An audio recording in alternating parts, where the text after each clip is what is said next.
The COVID-19 pandemic has affected Kenya's food systems directly through impacts on food supply and demand, and indirectly through decreased capacity to produce and distribute food. In response to that, the Ministry of Agriculture, Livestock, Fisheries and Cooperatives is addressing food supply chain and nutrition challenges through the establishment of 1 million kitchen gardens in rural and urban households. Through these 1 million kitchen gardens, the ministry is contributing to the Big Four agenda on the 100% food and nutrition security by enabling households to maintain a healthy diet.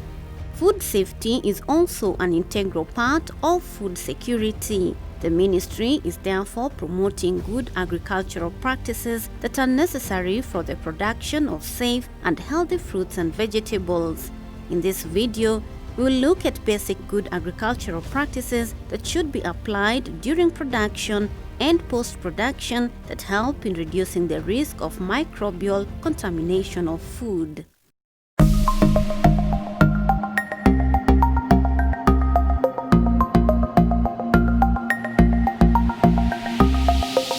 Agrochemicals are chemical products used in agriculture to protect plants from pests and improve their growth.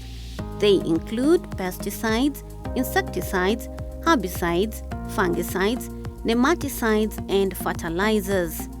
These agrochemicals are toxic to both humans and pests, therefore extra precaution must be taken when purchasing, transporting, handling, storing, and disposing them. Agrochemicals should always be purchased at an accredited source with a PCPB license. When purchasing, always remember to check the expiry date, manufacturing date, and the mixing ratio. How do I put on my protective gear? Which one comes first? So to put on my protective gear, I need to start systematically. So I start off with the overall. After putting on the overall, then I put on gumboots, then the goggles, I put on the mask. After putting on the mask, I put on the headgear. And finally, my gloves. While wearing my gumboots, I make sure the overall is over the gumboots to avoid chemical dripping into my legs. Same with when I'm wearing my gloves, I make sure that the gloves are worn under the sleeves. Then I am ready to mix my chemicals. Different formulations are done differently. There are those which are in liquid form. If I'm going to mix in liquid form, extra care needs to be taken because it's very easy for spillage on my skin. So what I need to do, I need to put everything ready, the water, the measuring jar that I'm going to use. I need to put aside the spillage kit. Under the spillage kit, I need a small bucket. I need soil or sawdust or sand. I need a brush and I need a broom for spillage kit. This should be on standby as I do my mixing. Now, in the process of doing the liquid formulation, I take my knapsack and put 1/3 of water into the knapsack. The reason I'm putting water first is because I'm avoiding the concentrated chemical getting into the outlet, because if I put the chemical first and it gets into the outlet, the moment I start spraying, I will cause damage to the target of spray. So after putting the water, I measure the recommended quantity, making sure I do not underdose or overdose. Then I add into the knapsack, then agitate the knapsack. After agitating the knapsack, I triple rinse the measuring jar and empty into the knapsack. After triple rinsing and emptying into the knapsack, I fill up the remaining part with water, agitate, then now I am ready to spray.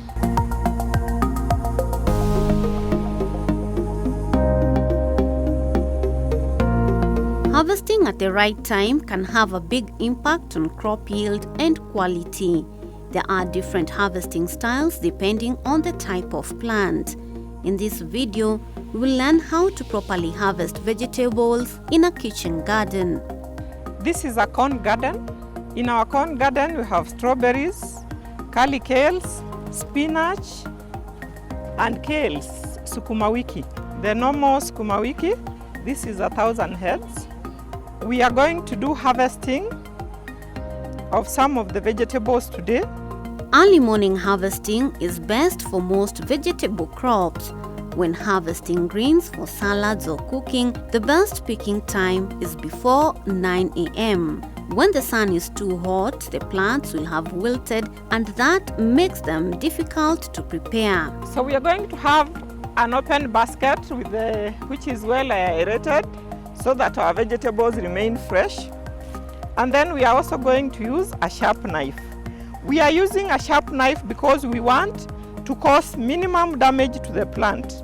If you use a blunt knife or use the hand, you'll cause a lot of damage to the plant, and it will take a lot of time and nutrients to heal. It may also be a source of contamination for diseases like bacterial wilt, and the whole plant may die. So, hold your knife. We are going to harvest the curly kales. The curly kales can be harvested once they have from 6 to 8 leaves. So we are going to harvest. Make sure you cut all the outer leaves. As you harvest, you put in your aerated basket. It could be woven or plastic like this one of mine. Continue harvesting.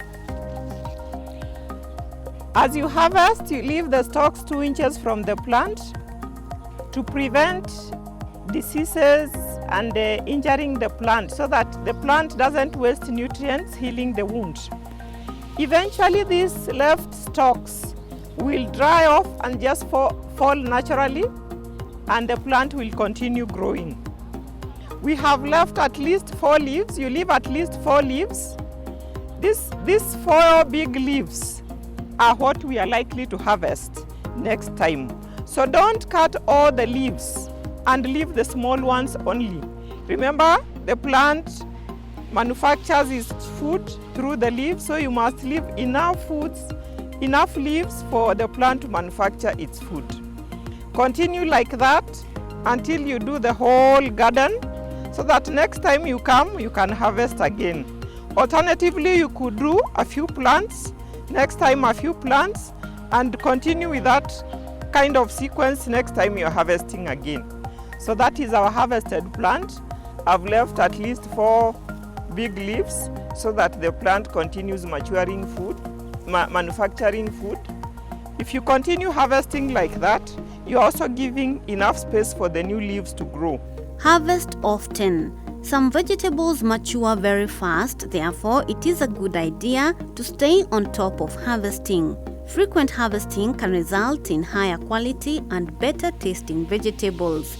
It can also encourage a large yield and reduce wastage due to over mature produce. So our spinach now is well harvested, and we continue with that process.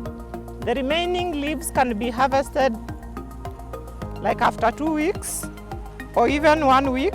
Just make sure you leave at least 3 to 4 leaves that you can harvest next time. So we are actually taking all Kenyans who would be then interested to set up their own kitchen gardens or home-based gardens within the confines of their homes. We would then be able to provide, be it technical support, be it technical and also input support to the families that may not afford to buy for themselves. From this tutorial, it is our hope that you will apply good agricultural practices and enjoy a constant supply of safe and nutritious vegetables, fruits and spices for you and your family. In case you need more information, kindly log on to www.kilimo.go.ke.